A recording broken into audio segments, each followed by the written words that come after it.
friends, welcome back to my channel. If you're new here, my name is Kayla, and if you're not new, thanks for coming back. Always happy to have you. I like to do a lot of life and Disney and book content here on this channel, and two of those worlds are colliding today, that being books and Disney. If any of those things interest you, make sure you hit that subscribe button and stick around and hang out with us.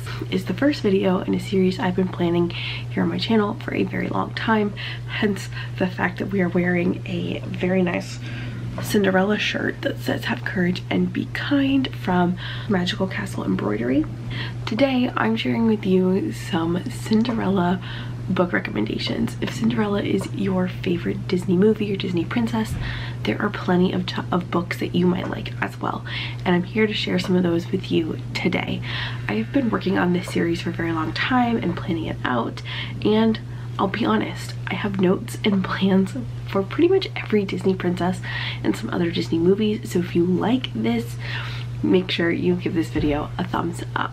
But here are my book recommendations based on your favorite Disney princess, if your favorite Disney princess or favorite Disney movie is Cinderella. I have a lot of notes. I've done some research on this, and I do just want to give the disclaimer that I actually haven't read all of these. Most of them I'm familiar with through my book selling time. When I worked at the bookstore, I've read a lot of them, or I've at least started most of them. Some of them I haven't read. I'll be candid about the ones that I haven't read and the ones that I have. I have 13 books to talk about, and I'm going to try and keep them brief. I definitely don't have all of the physical copies here, so I'll put a cover somewhere in here for you guys to see the cover. Some of these were published quite a long time ago, so if they are not in print or if it's difficult to find a copy, I apologize in advance, but I'm sure you can still find copies of these books pretty much everywhere. I'm also trying to focus more on retellings and versions of the stories rather than books published by the Disney franchise. There will be a couple of them because I think they are really great stories and great to read if you love the world of the Disney movies, so they will be sprinkled in, but most of these books will be retellings of the classic Cinderella story. The first one I'm going to read off of my phone or talk about because it's the only one I forgot to write my notes for, so please hold. The first book I have is called Shadow in the Glass by J.J.A. Harwood. It is, I want to say, appears to be an adult fantasy.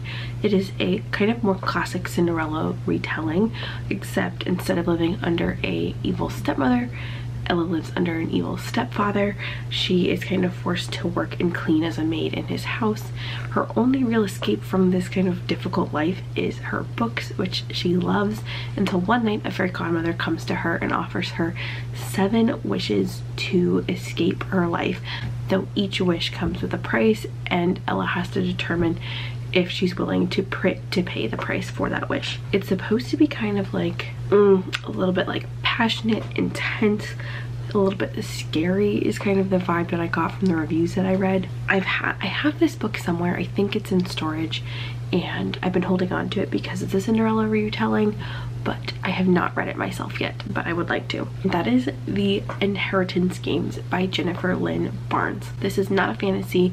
This is not really a fairy tale, but it loosely reminds me of Cinderella. So if you like mystery or thriller, this might be a great way for you to read sort of a Cinderella story. I've talked about this book many times on my channel, so I'm gonna try and keep it brief, but it follows Avery Graham, who's really kind of down on her luck, living out of her car, when she receives word that she has been left in a state of a billionaire in his will who's recently passed away. So she's inheriting all of his fortune. However, to actually receive all of those things and inherit those things, she has to live on his estate with his family who've been left out of the will for 1 year. But it's a great rags to riches story. Kind of this billionaire is sort of like her fairy godmother, and she's very down on her luck. She's struggling, her family is struggling, but then she has the opportunity to get this whole makeover and be this beautiful young woman with all this power and this money, and maybe a prince or two along the way in this family. So I really like The Inheritance Games. It's fast-paced. It's a little bit different in terms of a Cinderella story, but it definitely has some allusions to Cinderella that I very much enjoyed. Next, this is a kind of a give me read for my channel, and that is, so this is Love by Elizabeth Lim. This is the Cinderella Twisted Tales. I love the Twisted Tales series out of Disney books. I've read a lot of them. My goal this year is to read more of them. I have not finished So This Is Love. I started it, didn't finish it. Wasn't a big reading slump at the time, so I will blame it on that. The main twist of this book is, what if Cinderella never tried on the glass slipper? The point of the Twisted Tales story is it takes one aspect of those classic movies and twists it to create kind of a whole new plot built within the world of the Disney movies that we love, which I really enjoy. It's a great way to dive deeper into the world of the movie that you love, the characters you're familiar with, but give you a different kind of alternative ending for those stories, if that makes sense. First of This Is Love, what I kind of gathered from my brief reading was that Cinderella basically got fed up with Lady Tremaine and was like, I gotta go, I'm not doing this. So she goes to the castle where she works as a seamstress, kind of an allusion to her sewing with the mice and upgrading her mother's dress for the ball, and she starts to kind of get involved in a political conspiracy to overthrow the king. Different, very different from the Cinderella Disney movie, but I think could be interesting. The next book I have for you guys is Stepsister by Jennifer Donnelly. I read this book and I thought I reviewed it on my channel, but I don't think that I actually did. I went back through and I can't find a review for it, but I read this book several years ago. It is a twisted tale, not so closely related to the original fairy tale. It actually follows a stepsister, Isabella, after the events of the original fairy tale. She's watching her stepsister be beautiful and fall in love and be a prince and have this wonderful life, and it shows Isabella's struggles in the aftermath and finding love for herself, which is a little bit sad, but I do remember it having a happy ending and a very cool twist of magic with the fairy godmothers. So I quite liked that book, and it was fairly short. It was a little over 300 pages and a very fast read for me as well. There is also a Snow White version similar to that in that series by Jennifer Donnelly that I will be mentioning in my Snow White specific video.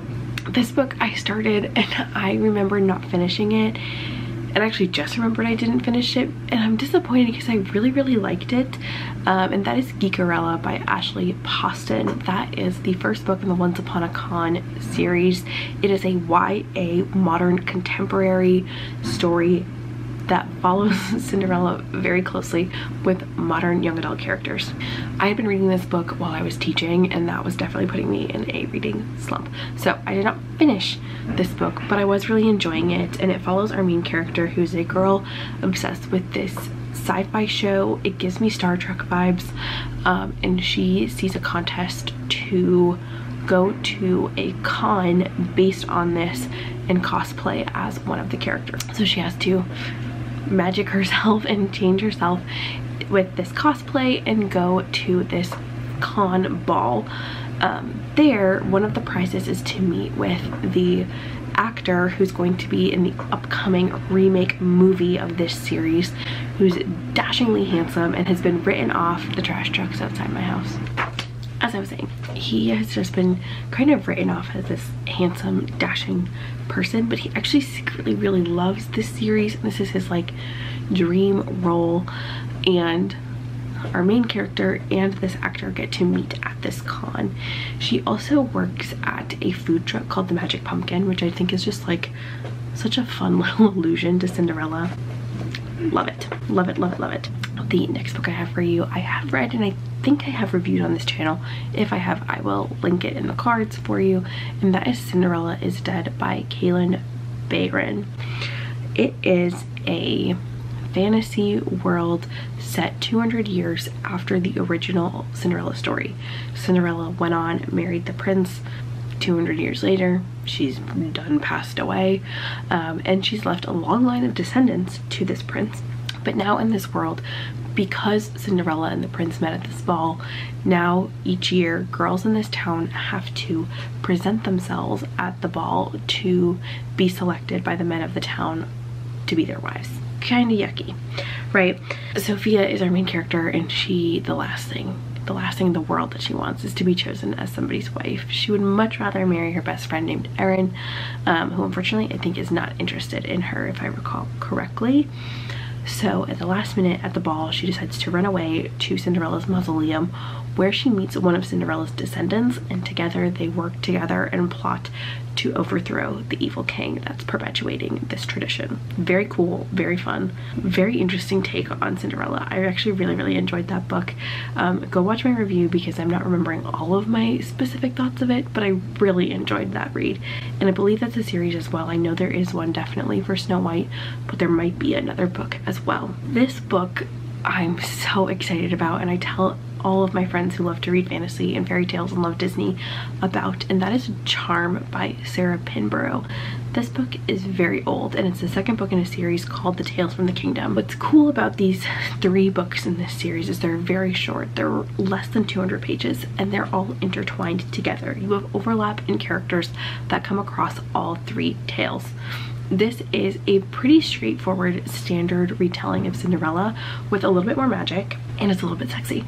And what I've heard, and I actually haven't ever done this myself, is I've heard that if you read the 3 books in different orders, you get different outcomes. So if you read Cinderella first and then Snow White and then Sleeping Beauty, you'll get a different outcome if you read Snow White, Cinderella, Sleeping Beauty, or something like that. You can kind of mix and match them around, which to me is ridiculously cool as a concept, but I've only read them once through and I really liked them. The next book is Cinder, and I'm pretty sure people are very familiar with Cinder by Marissa Meyer. Cinderella with Cyborgs. I started it, I never finished it, to be honest, but I would be open to rereading it again. I actually almost picked up Cinder while I was at Trident Books the other day, but I did not. This is a new book that I saw but I did not pick up, and I'm very curious. I might try and get it from my library, and that is called The Wicked Ones by Robin Benway.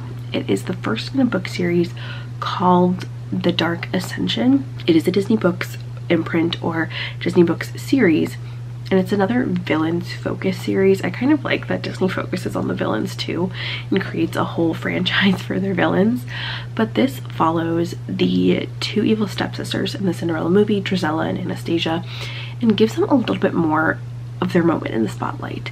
It shows a little bit after how Cinderella has found the prince and they're married and all of that, the effect that it has on Anastasia and Drizella. Obviously, Lady Tremaine has been a bit struggling. Her husband died, her second husband dies, and she still has to keep this estate afloat, and now she's just lost the stepdaughter that she treated horribly to the prince. So a lot of pressure rides on Anastasia and Drizella to make her happy and find love. It also kind of puts them in contest with each other because they're both trying to one-up each other to impress Lady Tremaine and get on her good side. We see a little bit more of them as people. Drizella has a deep love of science, and Anastasia is kind of hiding a secret romance.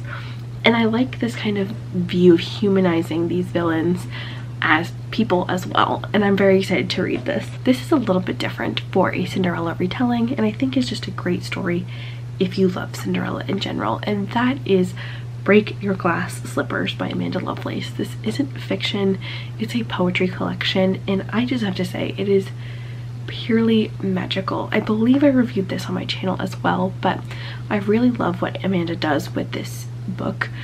The reader is kind of our Cinderella character, and there's an interesting dialogue between the reader and fairy godmother, who's kind of a guiding motherly force throughout the story to help reassure and give the reader advice, and I really loved it. Okay, the next we have is a YA fantasy. Sat on my shelf forever and I just never got around to it before I got rid of it in my huge book purge last year before moving, and that is Ash and Bramble by Sarah Prineas. This one is interesting and called to me because the fairy godmother was evil and was holding the Cinderella character Pin hostage, or forced her to have to escape this castle tower where the fairy godmother has been holding her prisoner. In that escape, she comes across the prince. They kind of fall in love, but at the end she's kind of forced to make a decision between loving the prince and loving this other character who would give his life for her and helped her escape and find freedom. I promise we only have a few more. I'm sorry if this video is a bit long. Cinderella, being kind of the mother of all fairy tales, has the most of any other list I've put together. Is Ever After by Wendy Logia. I have a confession to make. This is the first and only book I've committed a crime with. And in 4th grade, I stole this book from my teacher because I loved it so much. Mrs. Giff, if you're still alive, because you were pretty old when I had you, I'm sorry. Ever After was kind of like Cinderella brought into the real world. Cinderella was an orphan. Her stepmother was caring for her after her father passed away. Her mother had passed away. But it's kind of brought into the real world in that by happenstance she meets the Prince of France, Henry, and they fall in love, and she eventually becomes the queen of France. It's a beautiful, heartwarming story. It's based on the movie Ever After, but I loved it. It's definitely old. It might be difficult to find. The last one I have for you is a classic. I feel like if you love Cinderella, you've definitely seen this movie or you've read this story, and that is Ella Enchanted by Gail Carson Levine. In this story, the fairy godmother is kind of silly and kind of a ditz, and gives our Ella character the gift of obedience, which makes her easily able to be controlled, and she hates it. So what she does is she goes on a journey to track down the fairy godmother to undo this gift turned curse. Along the way she meets a prince, they kind of fall in love, and she ends up rescuing him in the end, which is very, very cool. And with that, that is the end of my Cinderella recommendations, or books I think you should read if you love the Cinderella Disney movie. I have questions. What are your thoughts? Did you read any of these? Do you like any of them? Are there any that I missed? And if any of the ones that I haven't read, what should I read first? I love Cinderella. It's a classic. It makes me feel it's kind of the closest to Disney magic. When I'm really feeling in the mood to feel like I'm in Disney, I think of Cinderella's castle. I watch the movie. I'll wear my Cinderella shirt. If I can find this shirt, I will link it, but I don't think it's for sale anymore. But that is all I have for Disney fairy tale retellings and recommendations based on Cinderella. I hope you like these Cinderella books. If you want to read any of them, let me know in the comments down below, and leave me a little pumpkin down below. They only have a little pumpkin jack-o'-lantern, but leave it for me anyway, like the magic pumpkin that turns into Cinderella's carriage. I will have more videos like this coming. If you enjoyed this video, make sure to give it a thumbs up and think about sticking around. I think my next video in this series is going to be Peter Pan, because I love Peter Pan. I have a Peter Pan shirt and I have plenty of recommendations to give. So that's all I have for you guys today. Thank you guys so much for watching this video. I hope you enjoyed it and found it helpful. Feel free to subscribe, stick around, and I'll see you over on my Instagram at RoyReadingCo and in my next one. Happy reading, sweet friends. Bye-bye.